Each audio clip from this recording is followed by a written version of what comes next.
الحمد لله رب العالمين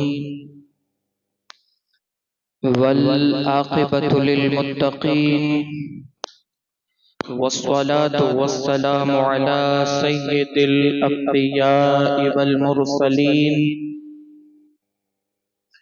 وعلى آله وأصحابه الطيبين الطاهرين أما بعد فأعوذ بالله من الشيطان الرجيم بسم الله الرحمن الرحيم فاسألوا أهل الذكر إن كنتم لا تعلمون صدق الله مولانا العظيم وبلغنا رسوله النبي الأمين الكريم ونحن على ذلك لمن الشاهدين والشاكرين والحمد لله رب العالمين. حاضرین مسجد و سامعین محترم، السلام علیکم ورحمۃ اللہ وبرکاتہ. آئیے کچھ عرض و معروضات پیش کرنے سے پہلے انتہائی عقیدت و محبت میں ڈوب کر اپنے اور ساری کائنات کے مرکزی عقیدت حضور احمد مجتبی محمد مصطفیٰ ارواحنا فدا صلی اللہ تعالی علیہ وسلم کی بارگاہ بے کسبنا میں اپنی غلامی کا ثبوت دیتے ہوئے جس طریقے سے میں پڑھا ہوں، میرے ساتھ مل کر بآواز بلند درود و سلام کا ہدیہ پیش کرے. بڑی الصلاۃ والسلام علیکہ یا رسول اللہ، الصلاۃ والسلام علیکہ یا حبیب اللہ، الصلاۃ والسلام علیکہ یا نبی اللہ وعلی آلک واصحابک یا نور اللہ صلی اللہ تعالی علیہ وسلم. میرے پیارے آقا صلی اللہ تعالی علیہ وسلم کے پیارے دیوانوں، آج کا دور علم سے کوسوں دور ہونے والا دور ہے. جیسا مسلمانوں کے اندر علم کی طرف توجہ ہونی چاہیے، وہ توجہ آج مسلمانوں کے اندر نہیں رہی، بلکہ مسلمانوں کا حال یہ ہے اور ہمارے معاشرے کا حال یہ ہے کہ مسلمان دن بدن اللہ ماشاءاللہ شریعت اور سنت سے ہٹ کر ایسی غلط فہمی کا شکار ہوتا چلا جا رہا ہے کہ جس کی کوئی جہالت کی انتہا نہیں. آج معاشرے کے اندر ایسی جہالتیں پائی جاتی ہے اور ایسی غلط فہمیاں پائی جاتی ہے کہ جس کو سن کر ہمارے رونگٹے کھڑے ہو جائے. آج کا موضوع یہی ہے کہ کچھ عوامی غلط فہمیاں اور ان کی اصلاح. کچھ غلط فہمیوں کا آج ہمیں اصلاح کرنا ہے، جس کے اندر سب سے پہلے ہم اور آپ ایمان اور عقیدے اور کفر سے متعلق کچھ غلط فہمیاں سنیں گے اور اس کی اصلاح کریں گے. کچھ لوگ ہمارے پروردگار اللہ عز و جل کے نام لینے کی بجائے اس کو اللہ تبارک و تعالیٰ کو اوپر والا کہہ کر کے پکارتے ہیں. یہ نہایت ہی غلط بات ہے، اس لیے کہ اگر یہ عقیدہ رکھ کر کے یہ لفظ بولا جائے کہ اللہ تبارک و تعالیٰ اوپر ہے، اللہ کے بارے میں یہ عقیدہ رکھا جائے کہ اللہ اوپر ہے، تو یہ سری کفر ہے. اگر کوئی یہ عقیدہ رکھے تو وہ اسلامی دولت سے خارج ہو جائے گا، وہ اسلام سے نکل جائے گا۔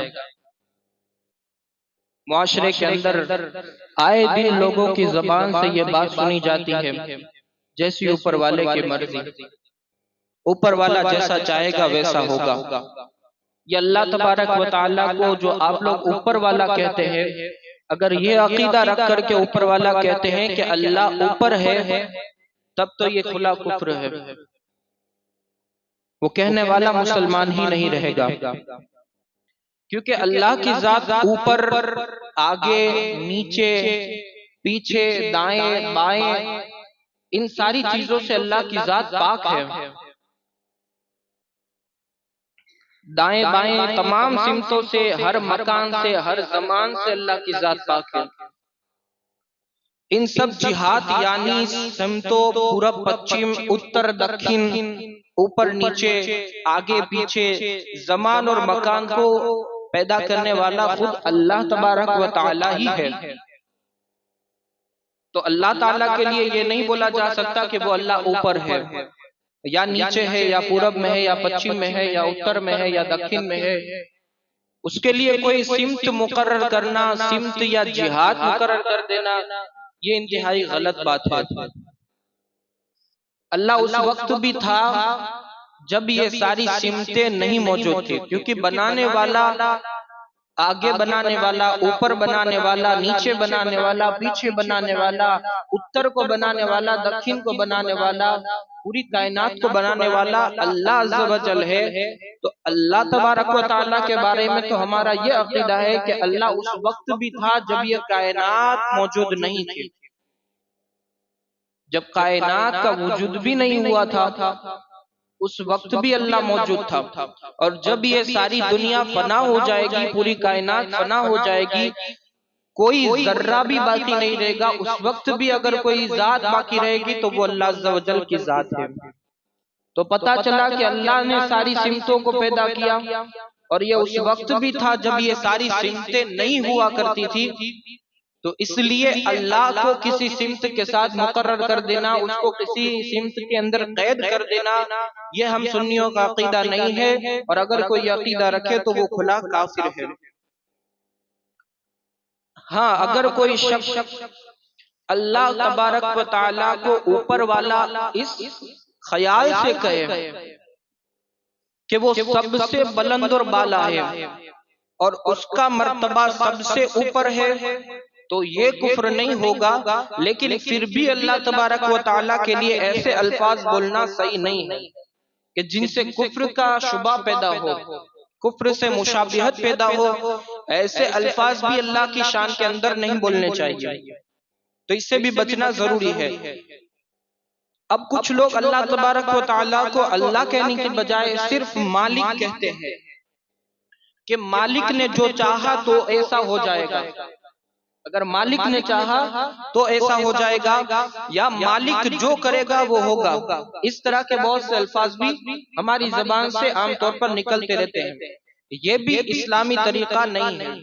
سب سے زیادہ سیدھی اور سچی اور اچھی بات یہ ہے کہ اللہ کو اللہ ہی کہا جائے، کیونکہ یہ اللہ کہنا بھی اس کے بارگاہ کے اندر عبادت کا مرتبہ رکھتا ہے۔ اس کا ذکر کرنا ہی انسان کی سب سے بڑی دولت ہے، اور ہمارا یہ مقصد بھی یہی ہے کہ اللہ کی عبادت کی جائے۔ تو پتہ چلا کہ اللہ تبارک و تعالیٰ کی شان کے اندر ایسے الفاظ کا استعمال نہ کیا جائے جس سے اس کی شان کو کوئی نقصان پہنچے۔ اب عام طور پر ہماری بول چال کے اندر ایسی باتیں پائی جاتی ہیں جن سے کفر نکلتا ہے ہماری زبان سے، جس کا معنی کفر پر ہوتا ہے، وہ زبان سے ہمارے الفاظ ایسے ہوتے ہیں جس کا معنی کفر ہو جاتا ہے۔ ہم بول جاتے ہیں، ہمیں پتہ نہیں ہوتا، ہم کب اسلام سے خارج ہو جاتے ہیں ہمیں خود کو معلوم نہیں ہوتا۔ عام لوگ بات چیت میں کلمات کفر بول کر اسلام سے خارج بھی ہو جاتے ہیں، اور خامخواہ وہ ایمان سے ہاتھ دھو بیٹھتے ہیں۔ ان کا خیال یہ رہتا ہے، اور ہمیں اس کا خیال رکھنا بھی ضروری ہے، کیونکہ ہر گناہ کی بخشش ہے۔ کتنا بھی بڑے سے بڑا گناہ ہو، اللہ کی رحم و کرم سے ہمیں یہ امید ہے کہ اللہ اسے معاف فرما سکتا ہے۔ لیکن اللہ کی بارگاہ کے اندر کفر اور شرک یہ ایسا گناہ ہے کہ جس کے لیے کوئی معافی نہیں ہے۔ اگر کوئی شرک کرے اللہ کی بارگاہ کے اندر، اللہ کی بارگاہ کے اندر کوئی کفر بکے، تو اس کے لیے اللہ کے دربار کے اندر کوئی معافی نہیں ہے۔ ان میں سے کچھ باتیں میں آپ حضرات کے سامنے رکھوں گا کہ جن سے کفر لازم ہوتا ہے۔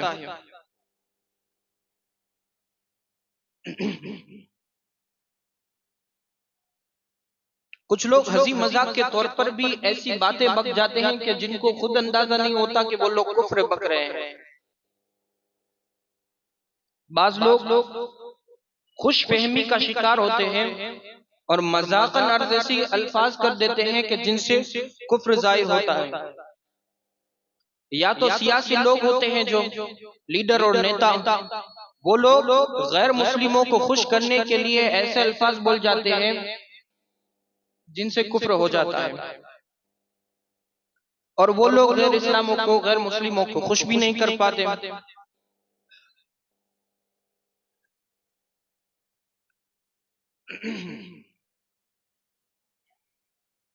اور بعض لوگوں کا تو حال یہ ہے، بلکہ اکثریت کا حال یہ ہے،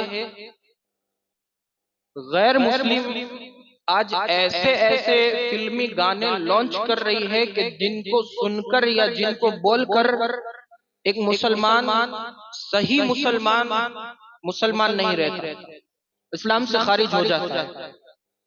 ان کے گانوں کے اندر ایسے ایسے اشعار موجود ہوتے ہیں جو اللہ کی شان کے اندر ہمارے اسلام کے خلاف ہوتے ہیں، اور اللہ کی شان کے اندر وہ گستاخانہ لفظ ہوتے ہیں، کلمات کفر ہوتے ہیں، جن کے اندر مثال کے طور پر میں آپ کو عرض کروں، ایک گانا ہے، خدا بھی آسمان سے جب زمین پر دیکھتا ہوگا، خدا بھی آسمان سے جب زمین پر دیکھتا ہوگا، میرے محبوب کو کس نے بنایا یہ سوچتا ہوگا۔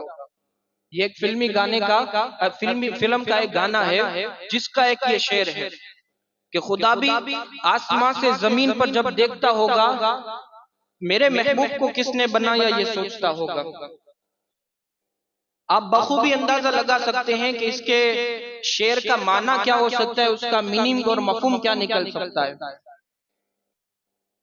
ایک دوسرا شعر ہے، اب آگے جو بھی ہو انجام دیکھا جائے گا، خدا تراش لیا اور بندگی کر لی۔ ایک تیسرے گانے کا شعر ہے، رب نے مجھ پر ستم کیا کیا ہے، سارے جہاں کا غم مجھے دے دیا ہے۔ اب ان تینوں شعروں کا مطلب آپ سمجھیں، اگر ان کا جائزہ آپ بغور سماعت کریں اور بغور سوچنے کی کوشش کریں تو آپ کو پتا چلے گا کہ یہ بالکل ہمارے عقیدے سے ہٹ کر کے ہے۔ اللہ عز و جل کے لیے سب سے پہلا جو شعر ہے، اس کے اندر اللہ کے بارے میں یہ کہا گیا کہ میرے محبوب کے بنانے والے کے بارے میں وہ سوچتا ہوگا، اور پہلے کہا کہ جب خدا زمین پر دیکھتا ہوگا۔ اللہ رب العزت یقیناً ہر شے کو جاننے والا ہے، ہر شے کو ہمیشہ دیکھتا ہے اور وہ ہمیشہ دیکھے گا۔ خدا کے بارے میں یہ بکواس کہ میرے محبوب کے بنانے والے کے بارے میں وہ سوچتا ہوگا، حالانکہ ہر شے کا بنانے والا صرف اللہ ہے، ہر چیز کا بنانے والا اللہ ہے۔ اس پروردگار کے بارے میں یہ بکواس کرنا کہ وہ سوچتا ہوگا، تو ہمارا تو عقیدہ یہ ہے کہ وہ سوچنے سے بھی پاک ہے۔ تو اگر کوئی یہ عقیدہ رکھ کر کہ وہ شعر کو بولے یا اللہ کے بارے میں یہ تلفظ استعمال کرے، وہ یقیناً کافر ہے۔ دوسرا شعر کہ خدا تراش لیا اور بندگی کر لی، یعنی خدا کو تراش لیا۔ تراشنا آپ سمجھ سکتے ہیں کہ نقشی کو ترکام کرنا۔ اب خدا کو کوئی نہیں تراش سکتا، خدا تو نور ہے، اس کو کوئی تراش نہیں سکتا، وہ ہمارے احاطہ کے اندر بھی نہیں آ سکتا، ہماری عقل اور شعور سے بھی باہر ہے، ہماری عقل کے اندر بھی نہیں آ سکتا، تو تراشنا تو بہت دور کی بات ہے۔ تو اب یہ عقیدہ رکھ کر کے اگر کوئی شعر بولے تو وہ بھی کافر ہے۔ تیسرا شعر ہے کہ پروردگار عالم کو ستمگر بتایا گیا کہ اللہ نے مجھ پر، رب نے مجھ پر کیا ستم کیا ہے، سارے جہاں کا غم مجھے دے دیا ہے۔ اللہ تبارک و تعالیٰ کے بارے میں کہنے والے نے کہا کہ اللہ نے مجھ پر ستم ڈھایا ہے، اللہ نے مجھ پر ظلم کیا ہے۔ اب اللہ کو ستمگر بنانا، اللہ کو ستمگر بتانا، یہ بھی کھلا کفر ہے، وہ یہ عقیدہ رکھے۔ اسی طریقے سے تھوڑے سے عرصے پہلے ایک گانا بھی بہت چلا تھا، آسمانوں میں جو خدا ہے اس سے میری یہی دعا ہے۔ پھر بات یہی آئی کہ اگر اللہ کے بارے میں یہ سوچا جائے کہ اللہ عرش پر ہے، اللہ آسمان پر ہے، اللہ فلاں مقام پر ہے، اللہ فلاں مقام پر ہے، وہ یہ عقیدہ رکھے، وہ بھی کافر ہے۔ تو کہنے کا مقصد یہ ہے کہ ایسے ایسے انسان مسلمان عام طور پر گانوں کو سن کر، گانوں کو اپنی زبان سے بول کر وہ کفر کے اندر مبتلا ہو جاتا ہے، اسے معلوم ہی نہیں رہتا۔ اور یہی حال ہمارے آج کے قوالیوں کا بھی ہے۔ لوگ بڑے ہی ذوق اور شوق کے ساتھ قوالوں کو انوائٹ کرتے ہیں، قوالوں کو بلاتے ہیں، چاہے عرس کا نام ہو، شادی کا نام ہو، کسی بھی، آپ کو کوئی نہ کوئی مقصد ہونا چاہیے۔ بس مسلمانوں، یہ ہمارا نفس ہمیں اس کی طرف راغب کر رہا ہے۔ قوالوں کا بھی حال یہی ہے، ایسے ایسے قوال کے اندر اشعار بول کے نکل جاتے ہیں کہ سننے والا کافر ہو جائے اگر خوش فہمی کے ساتھ سنے تو، اور اگر خوش دلی کے ساتھ زبان سے وہ بولے جائے اشعار تو وہ انسان کفر کے اندر مبتلا ہو جائے گا۔ اسی طریقے سے ایک بہت ہی مشہور قوالی، اجمیر کی گلیوں کے اندر پیر پرستی۔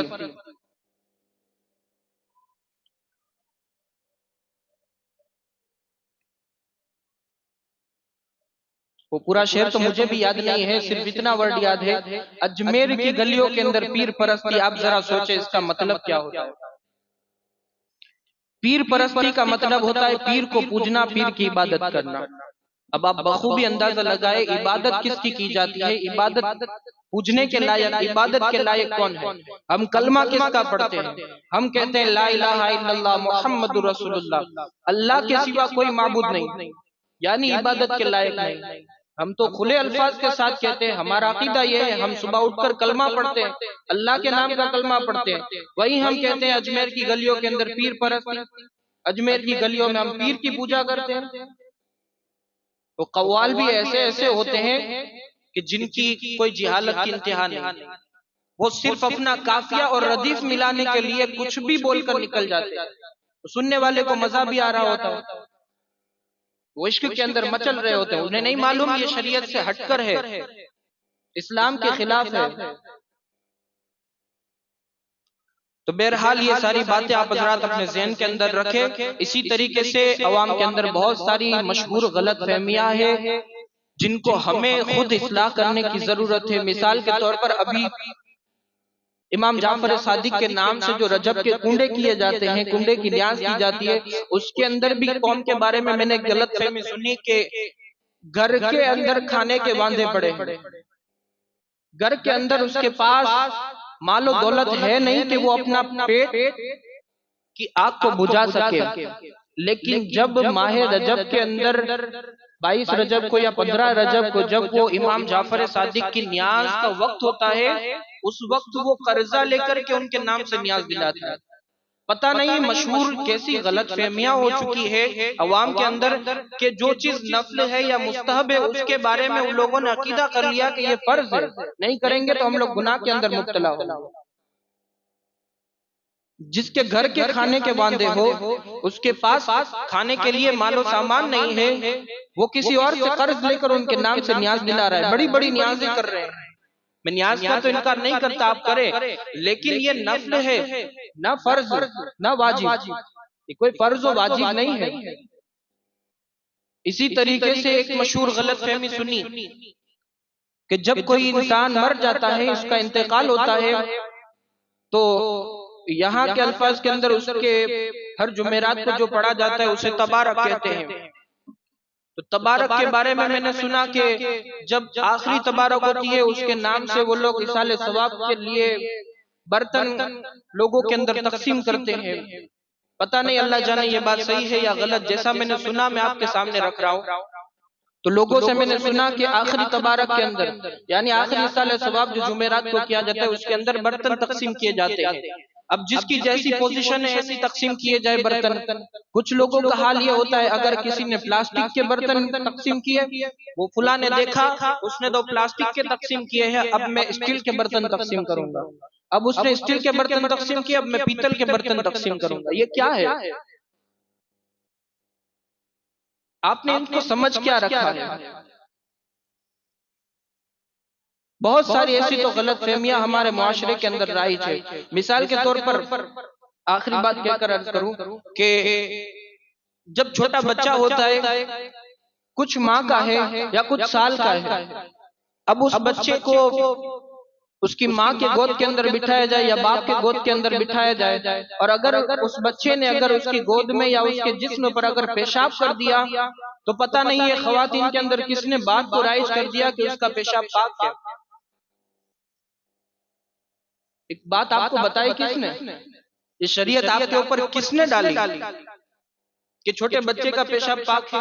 حالانکہ شریعت کا مسئلہ یہ ہے کہ اگر چھوٹا بچہ ہو یا بڑا انسان ہو، کوئی بھی ہو، اس کا پیشاب ہر حال میں ناپاک ہی ہے. اگر وہ آپ کے جسم پر لگ گیا اور جس کا جو قانون ہے اگر اس کے مطابق ہے تو آپ کو پاک کرنا ضروری ہے. پتہ نہیں یہ عورتوں کے اندر ایسی ایسی باتیں مشہور ہے، ایسی ایسی باتیں رائج ہے کہ جس کی کوئی انتہا نہیں. تو مسلمانوں اپنے گھر کی خواتینوں کو بھی سمجھاؤ اور آپ خود بھی اس پر عمل کرنے کی کوشش کرو، اس پر سمجھنے کی کوشش کرو. اور یہ جو باتیں ہیں وہ اگر آپ خود نہیں سمجھا سکتے، دوسرے احباب تک بھی پہنچانا چاہتے ہیں، آپ بتانے سے عاجز ہیں، تو یوٹیوب کے اندر میرے نام سے آپ سرچ کریں. ہر جمعہ کے بیانات اس پر اپلوڈ کیے جاتے ہیں. انشاءاللہ 2-3 جمعہ تک اسی پر میں گفتگو کروں گا اور آپ حضرات کی غلط فہمیوں کو دور کرنے کی کوشش کروں گا. اللہ عز و جل کی بارگاہ میں دعائے مالک و مولا ہم سب کو کہنے سننے سے زیادہ عمل کی توفیق عطا فرمائے. دوران گفتگو اگر کوئی لغزش یا خامی ہو اللہ اپنے پیارے حبیب کی نالین کے صدقے مجھ سے معاف فرمائے.